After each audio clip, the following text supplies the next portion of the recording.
Olá, bom dia! Já estamos no ar com seu estilo de vida nessa quarta-feira. O dia começou chuvoso e a gente se encontra, como todos os dias nós temos feito por aqui, pelo estúdio, aqui no Amazonsat. Nós vamos começar dando mais voltas pelas nossas redes sociais para saber tudo o que está acontecendo, para dar oportunidade para você que não conhece também a fanpage do Estilo de Vida, começar aí a ser um amigo nosso também, a curtir a nossa página. Então, www.facebook.com/estilovida, você encontra tudo que a gente vai postando, todo o conteúdo relacionado ao programa. Lembrando que também tem conteúdo relacionado a bastidores, então tudo aquilo que você não vê ao vivo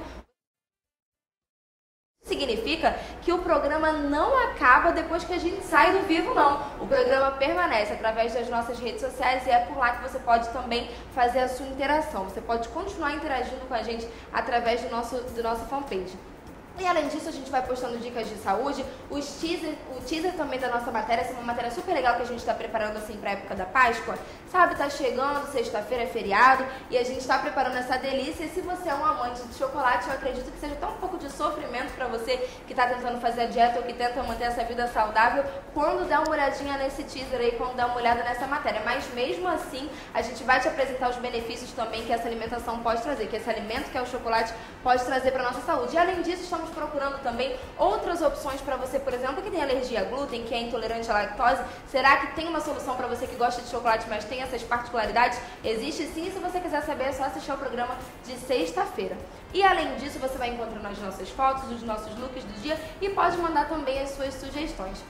Mas além disso, nós temos o Instagram, que é o @estiloamazonsat. Então, se você não gosta muito do Facebook, ou se você quer um outro jeito de conversar com a gente, você tem nosso Instagram também. É só abrir e encontra todas as nossas fotos, os nossos conteúdos, os nossos vídeos também, mas de uma forma mais resumida do que eles vão para a nossa fanpage lá no Facebook. Então, hoje nós vamos conversar sobre a coluna. Se você nos acompanha aí durante a programação da Amazonsat, se você é assíduo, você já sabe que nós vamos conversar sobre essas delicadezas da nossa coluna. Quando a gente pede para uma pessoa escalar, será que isso é correto? Mas antes disso, você pode começar a enviar a sua participação para o nosso WhatsApp, que é 92 código de Manaus 98111 4512. E como eu estava falando, hoje o nosso assunto é relacionado à nossa postura, relacionado também à reabilitação da coluna, saber que existe uma forma de fazer isso e existem pessoas que precisam passar por processos de fisioterapia, por exemplo. Para isso nós recebemos o Dr. Wagner Lacoach, nome difícil, os entrevistados do Estilo de Vida vêm com esses nomes chiques, aí confundem a gente na hora de a gente falar. Mas nós vamos tirar todas as dúvidas relacionadas à coluna, né, doutor? Com certeza. Então, bom dia. Acho que a gente já pode começar explicando para as pessoas o que é a nossa coluna. Por que existe um tabu tão grande em relação à coluna? Se a gente fratura a coluna, realmente é impossível ela voltar ao normal? Como que acontece?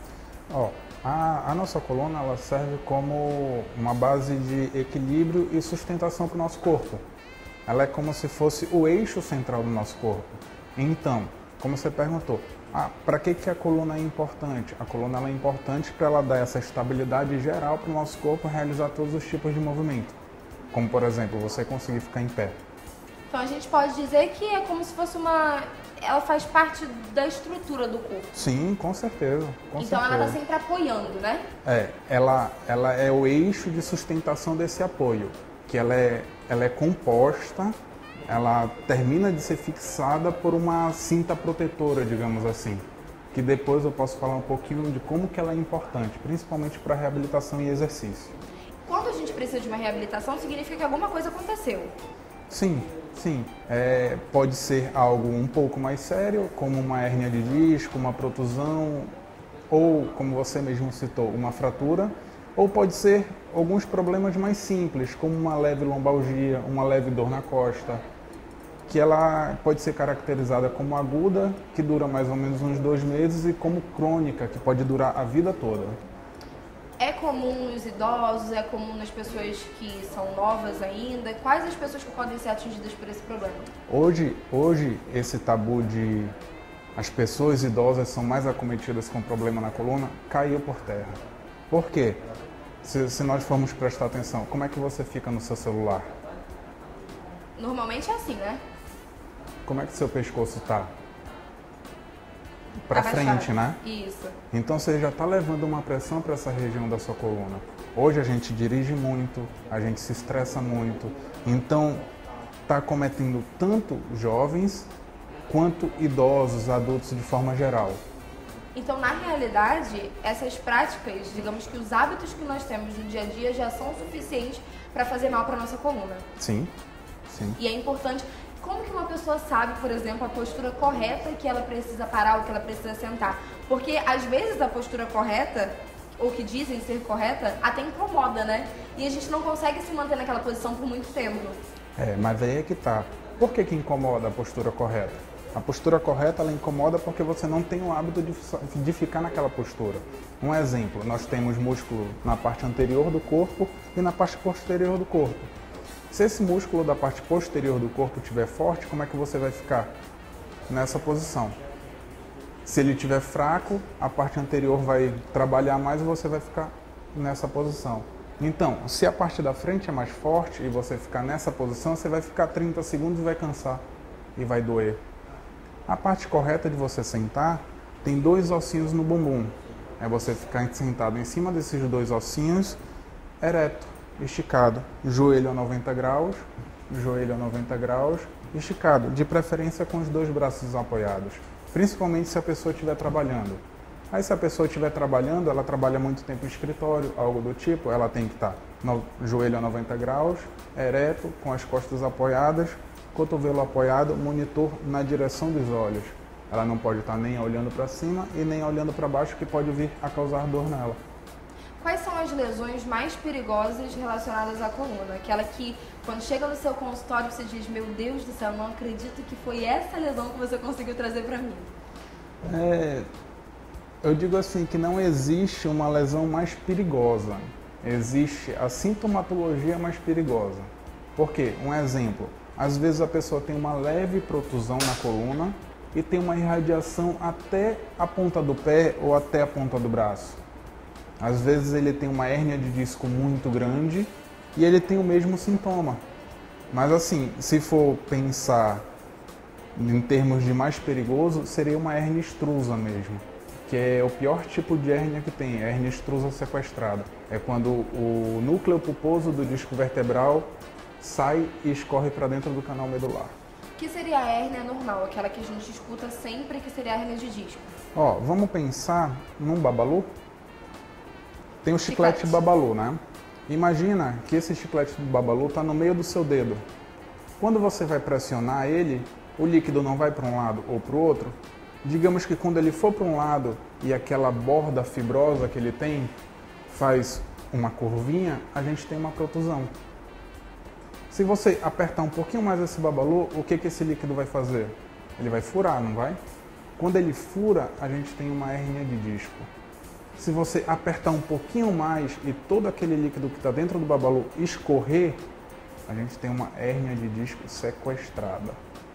E aí, no caso, ela pode ter vários níveis. Sim. A partir disso, sim. Esses nomes vão mudando. A partir disso, esses nomes vão mudando. Mas existem pessoas que têm, por exemplo, mais de uma hérnia de disco, né? Sim, porque normalmente, vamos pensar em equilíbrio do corpo. Você tem uma pisada errada.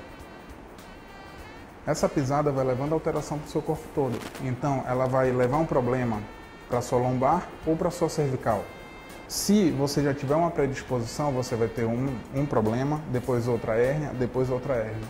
Ela sempre vai crescendo. Enquanto a gente não conseguir reequilibrar o corpo e fazer ele trabalhar de forma saudável, sustentável, ele vai ficar apresentando outros tipos de problema. A hérnia de disco é a mais comum? É a doença mais comum que se encontra relacionada à coluna? Sim. Chega a ser a mais comum. Mas eu digo assim, porque muita gente aparece ainda sem exames, que a gente tem que ir atrás de exames, a gente tem que indicar para o médico pedir o exame, para a gente poder ter essa certeza de que é uma hérnia de disco. Só que eu digo que o que aparece mais comum no consultório é dor cervical, dor lombar, que às vezes a pessoa não sabe o que é o que nós chamamos de cervicalgia, lombalgia, são as dores ditas comuns, é a dor que a gente sente no dia a dia, é a dor que ela pode ser aguda ou pode ser crônica. E essa dor é causada pelos hábitos, pelos maus hábitos? Pode ser causada pelos hábitos, como pode ser causada por uma hérnia de disco. Então você precisa pesquisar, no caso, né? Tem que examinar, tem que avaliar e tem que olhar exame de imagem. Os exames que a gente faz nesse caso, como são? São invasivos ou são exames mesmo de fotografia? Como que acontece esse processo? Os melhores exames que tem para você olhar se a pessoa tem um problema na coluna é a ressonância magnética e a tomografia computadorizada. São os dois melhores exames. Agora, para você olhar se aquela adolescente tem uma escoliose, o melhor que tem é o raio-x. Porque aí você consegue medir a curvatura da escoliose. Interessante até a gente explicar essa diferença, né? São três nomes que desde a época do ensino médio a gente sempre aprende nas aulas de educação física, mas parece que na realidade mesmo a gente nunca consegue saber o que é o quê. Tem a escoliose, tem a lordose e tem a lombose, é isso? Não, tem a escoliose, que é o S que sua coluna faz, que não é normal. Tem a cifose, que um exemplo de cifose, o tórax. O tórax não tem a curvinha para frente, esse é uma cifose. E a gente vê até em criança às vezes, né? Não, a cifose todo mundo tem. É normal. Isso daqui é normal. Agora, a acentuada que não é. Qual seria a acentuada? A lordose é a curvinha do pescoço, é a curvinha da lombar. Só que tem as acentuadas, que não é normal. Então, na realidade, esses três nomes que a gente sempre escuta são normais. Todos nós teríamos essas... Dois a cifose nomes. E a lordose. Sendo anormal, hipercifose, hiperlordose. Escoliose, anormal também. Tá vendo como nem tudo parece tão simples quanto, né? Em relação a esse quadro, quando você percebe que existe alguma alteração, que existe algo que não é normal, quais são os primeiros passos que a gente deve tomar? Vamos falar um pouco de dor, de hérnia, protusão, ou até mesmo um sintoma delas. A primeira coisa que a gente tem que fazer é reequilibrar o corpo, é ver o que está levando aquela dor para lá. Por quê? Senão eu vou tratar o paciente, eu vou reabilitar o paciente e corre o risco dele voltar com a mesma sintomatologia para mim, o que não é interessante. Então eu tenho que reequilibrar o corpo, fazer a dor passar. Fazendo a dor passar, eu tenho que entrar na parte de exercício, que é o mais importante. Eu tenho que entrar na parte de estabilização vertebral. O que é a estabilização vertebral? Na região do nosso abdômen, vamos imaginar como se fosse uma cinta protetora. Essa cinta protetora passa toda na região do abdômen até a região posterior, até a região das costas, que vem toda a musculatura abdominal, paravertebral e quadrado lombar. E um músculo que é muito importante, que tem um nome estranho, que é o multifídios. Esse músculo, ele serve como se fosse um cinto protetor. Ele parte desde a coluna cervical até o final da sua coluna, de vértebra por vértebra. Então, o que acontece muitas vezes? O paciente teve uma crise ou está com um processo de dor. Essa musculatura já começa a enfraquecer. Quando ela enfraquece, você está trabalhando mais paravertebral e quadrado lombar. Aí você passou por um período de estresse, resolveu e seu corpo relaxa. Quando seu corpo relaxa, a musculatura que tinha que sustentar não está trabalhando. Aí você entra no que nós chamamos de crise, que é quando você sente muita dor. Então, o que a gente tem que fazer? A gente tem que reequilibrar, aliviar a dor e fazer com que essa cinta protetora que envolve a sua coluna seja fortalecida. Ela sendo fortalecida, a gente já entra no processo de liberação para uma atividade física. Muita gente fala, nossa, quem tem problema na coluna não pode fazer atividade física. Pelo contrário. Pelo contrário. Quem tem problema na coluna tem que fazer uma atividade física. A qualquer momento, não. Não. Quando tiver sem dor. Nós vamos fazer uma breve pausa aqui no nosso bate-papo, mas daqui a pouco a gente está de volta. E uma questão também que é bastante polêmica é a mochila da escola, né? Sim. Às vezes esses problemas se desencadeiam justamente por causa do peso da mochila, que é muito além do que deveria ser. Com certeza. Então, quando a gente voltar, a gente conversa um pouquinho sobre isso. Se você tiver a sua participação do dia, manda pra gente através do 92, código de Manaus 98111 4512.